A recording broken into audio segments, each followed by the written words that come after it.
But my top story tonight is coming from Bengal, where the gloves are off in one of the battles within the battles in 2019.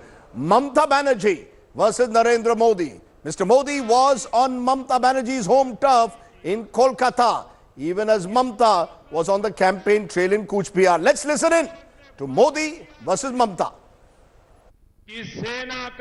ये speed breaker दीदी ने क्या किया?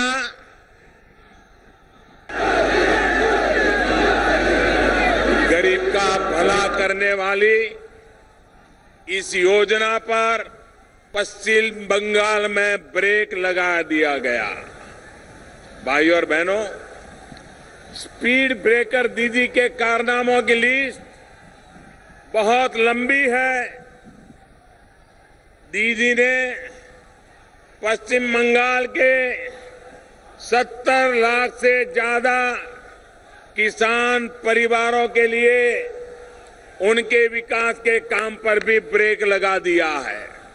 किसानों के bank खाते में सीधे पैसे ट्रांसफर किए जा रहे हैं, लेकिन दीदी तो दीदी है, स्पीड ब्रेकर है। इसलिए पीएम किसान सम्मान योजना पर भी उन्होंने पश्चिम बंगाल में ब्रेक लगा दिया है।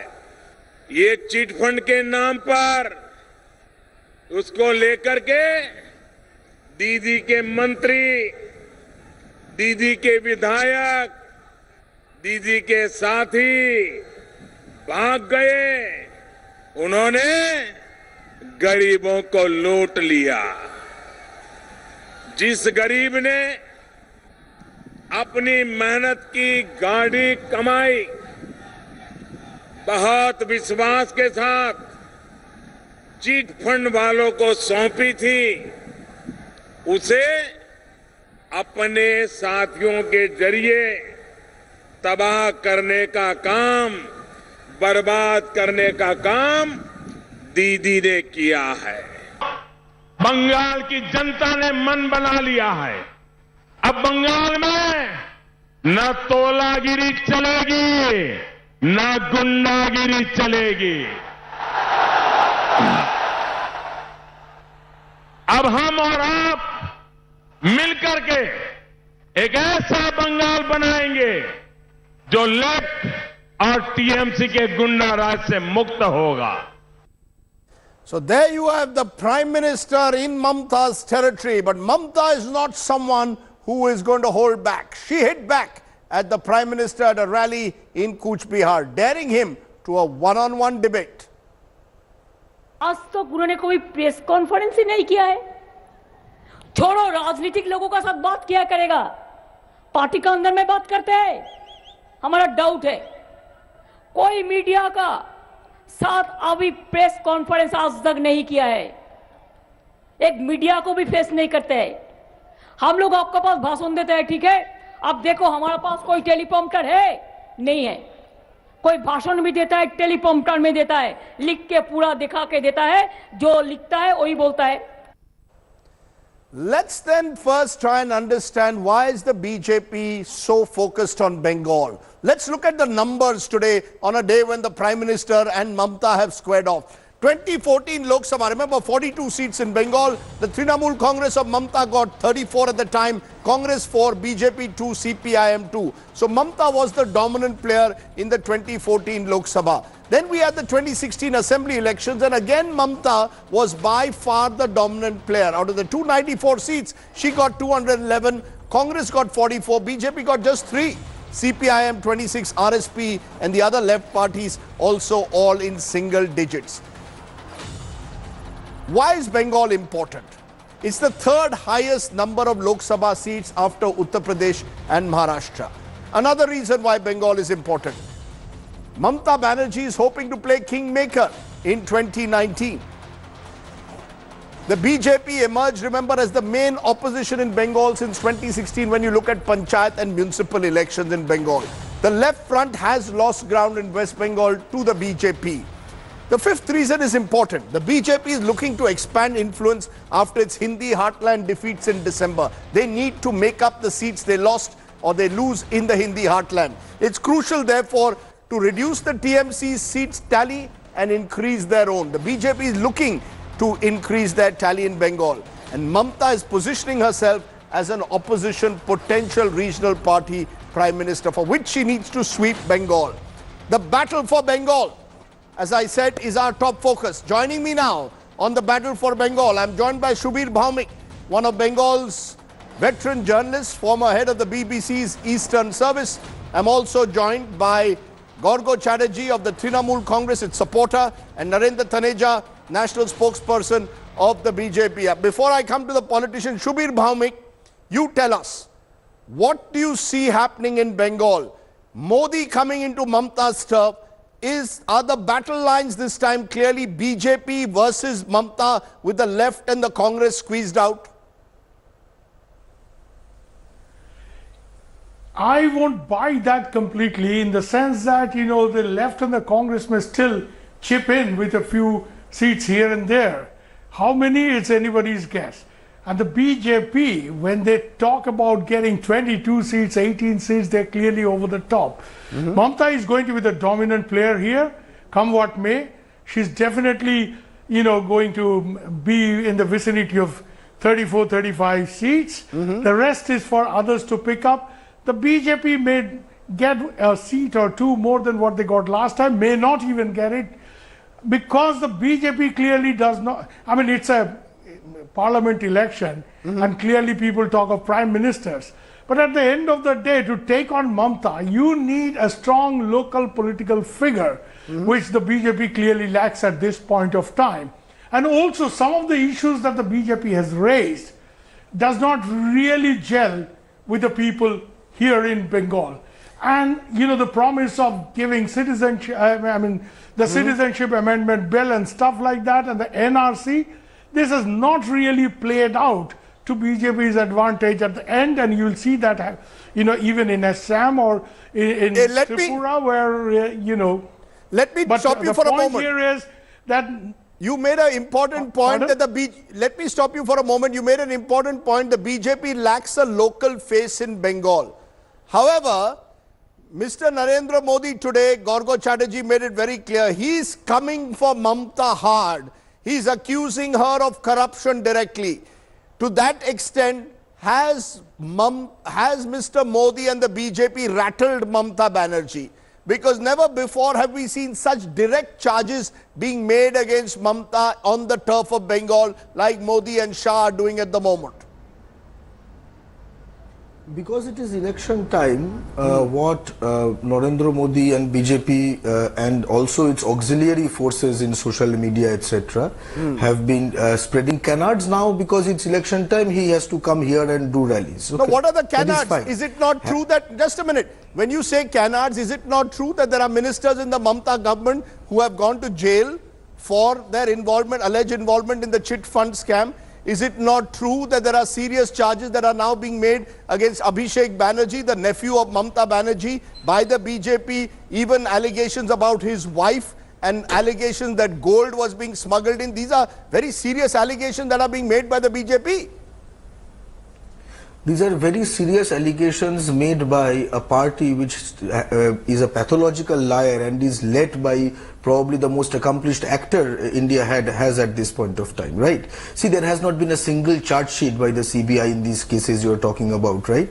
So there has been a public drama, a media circus around these things, but at the end of the day, people of Bengal are not swayed by kind of media circus of these kinds and public pronouncement. What they really care about are issues.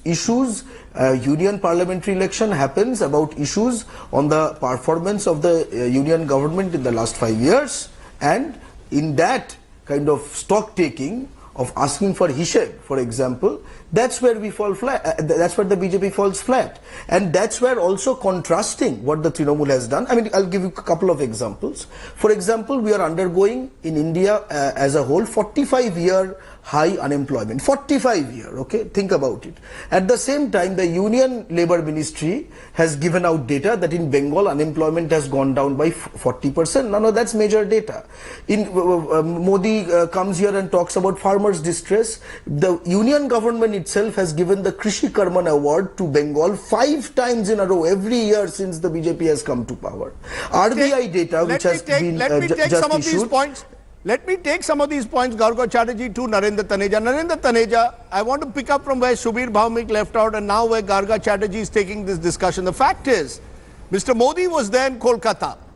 Mr. Amit Shah keeps going there. But where is the local leadership? At the end of the day, you may well lead a local face. Who is your local face to take on Mamata Banerjee? You had to virtually outsource your party to Mukul Roy once Mamata Banerjee's key confidant. Who is the BJP's local face in Bengal?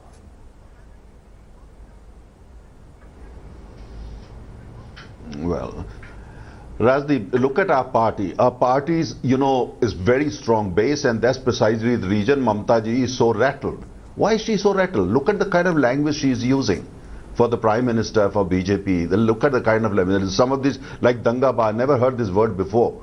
I'm from the Hindi heartland. So now the question is, they're rattled because they know the party on the ground. In terms of having an iconic leader or a kind of big name that you can recognize, I mean, that's not BJP, that's not how we work. We have got a very strong cadre, very strong footprint across West Bengal. When the time comes, you will see that we will also have such faces in terms of Chief Minister of West Bengal and so on and so forth. That's how we work, that's how we think. You are still a party you saw in the the same 10 thing to in 15% so many range. 1 states, minute. including Haryana, Mr. Maharashtra and all the places. Mr. Taneja, when you say you have a footprint, you are still a party by and large in the range of around 15%. Now to start winning seats in Bengal, you're going to have to double that to 30%. Are you telling me in one election you will double 15% to 30%? Well, Rajdeep, hear me out. Let me explain. In 2014, Congress vote share was 9.58%. But they got 4 seats from West Bengal. Our vote share was 16.80%, but we got only 2. You see, that does mean, so our vote share is increasing. If you look at even the last 25 years is going up, and today I can bet with you if required, if our vote share is going to surprise you. On 23rd of May, when West Bengal people are going to celebrate an early Durga Puja, and they're going to get their Sonar Bangla finally. There is no development of extreme left policy of Mamata ji. Why are you denying Ayushman Bharat to the people who need it? Why are you denying this money that the center is willing to give to the farmers there? Why? Why are you coming in the way? Why people can't take the benefit? And deindustrialization that's going on across West Bengal. Garga Chatterjee, respond to what Narendra Taneja said. Identify five such industries and name them. Narendra Taneja and is echoing what the Prime Minister said today, that Mamata Banerjee is a speed breaker in the development of Bengal. The Pradhan Mantri Kisan Samman Yojana, which promises 6,000 rupees direct transfer to farmers' pocket, Bengal is not willing to implement it, according to the Prime Minister, because Mamata Banerjee is preventing it from happening. What is wrong if the centre introduces a scheme for farmers? There is nothing wrong if centre introduces a scheme for farmers. The fact is that at this point of time, there are huge amount of subsidies and farmer support that the West Bengal government gives. Number 2, almost 6,000 rupees per person at this point of time, and it is very major on a per month basis. Now I am talking about, see, for example, if they were really, let us understand who is the speed breaker here. Thousands of crores of NREGA money, of very poor people's hard-earned money, has been withheld by the BJP. In the West Bengal Assembly, only BJP members have voted against devolution of money from central pool from 42% to 50%. Only Bengal BJP members have voted against it. CPM, Congress and Trinamool members have all been for it. So they do not want to have funds. 15 Finance Commission, they have sent terms of reference so that Bengal loses 20,000 crores over the next 4 or 5 years. So it is a party, and even look at NRC, they are targeting Bengalis, Hindus, Muslims alike. The 41 people have committed suicide, 36 of them are Hindu Bengalis. Will BJP take stock? And let us remember, when Narendra Taneja says Dangabaj is a word, he is from Hindi heartland, he said he hasn't heard the word because probably BJP has normalized the politics of riots. Their SCs are getting hit, OBCs are getting hit, Muslims minorities are getting hit, which means the large portion of population is getting hit by this cabal called the BJP in Bengal. There is civilized politics. We do not have a politics of riots. Riot mongers have no place in Bengal. It's a civilized state. Okay, Narendra Taneja, quick response. Should not think this is their usual turf. Narendra Taneja, when in Bengal, you cannot use the Quick. politics of danga according My to the friend, listen to me. Trinamool. I heard.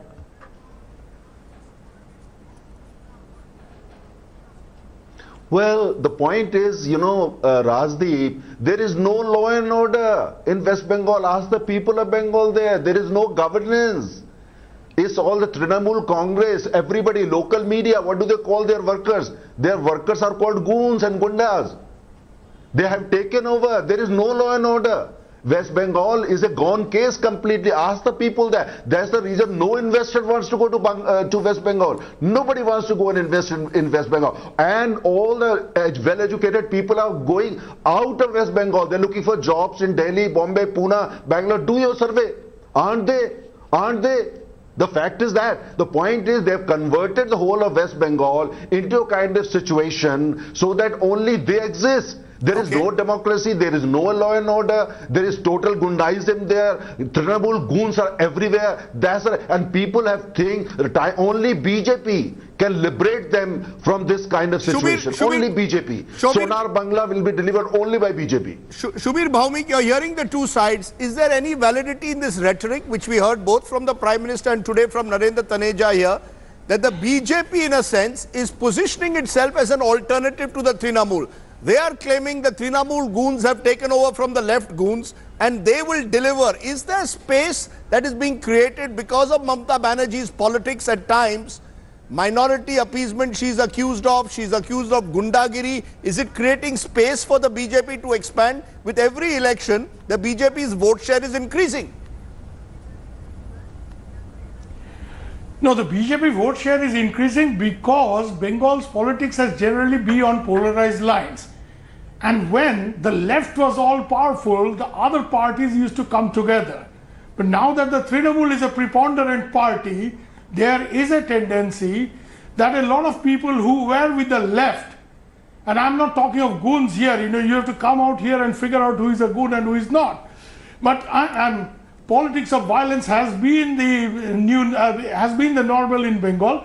The level of violence has always been quite high, because of historical reasons, but I don't want to get into that. What I'm trying to say is that there has been, for reasons of polarization, a tendency, that a lot of people from the left have actually gone towards the BJP. People who are not coming to the Trinamool have gone towards the BJP because they think BJP is the party in power in the center, and if they have to withstand them, resist the Trinamool, they need a bigger support than what the old left leaders can provide them. So there has been, the vote share that you see, BJP's vote share increasing, partly it's because a chunk of the left vote share has gone towards them. The more important thing is there is truth in, there is truth in the contentions made from either side. Bengal's performance, as my friend Garga says, in some of the schemes like rural poverty alleviation has been better than most other Indian states. Mamata Banerjee has tried to make sure that the funds that have come here does not go back to Delhi. And this is a fact in most areas, like construction of roads in rural areas, people can see that.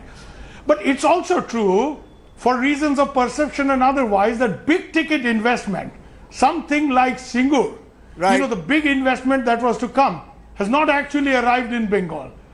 Despite the fact that Bengal has a very efficient finance minister who used to be one of the top sort of executives of the FICCI, so he knows the corporate world, he knows his economics, but in spite of that, because of a certain perception that Bengal is trouble, or for whatever reasons, big ticket investment has not flown into Bengal. And Bengal, mind you, has its own advantage in terms of being, at the heart of an area, which can actually make it not only the logistics hub of the entire East and the center and the focal point of India's Look-East policy, but also you have to remember that the British went about building their empire from this place.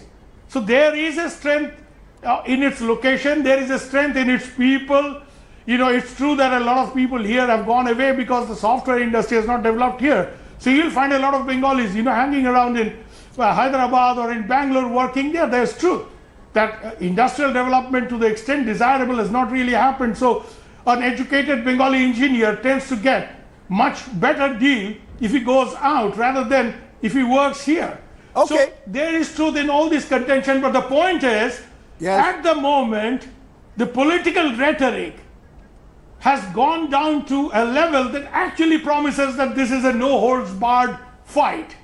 That when you say there is a battle for Bengal and a battle in Bengal, it's true. Because Bengal is very important in the present scheme of things, in the electoral arithmetic of what might actually happen in the 2019 elections. Okay, I think we've got a sense as to why Bengal matters. It's clearly a polarized election, and we've seen an element of that today with the Prime Minister and Mamata Banerjee going for each other in Kolkata. Narendra Taneja and Gorga Chatterjee and Shubir Bhaumik, thank you very much for joining me here at the top of the countdown. Thanks for watching the video.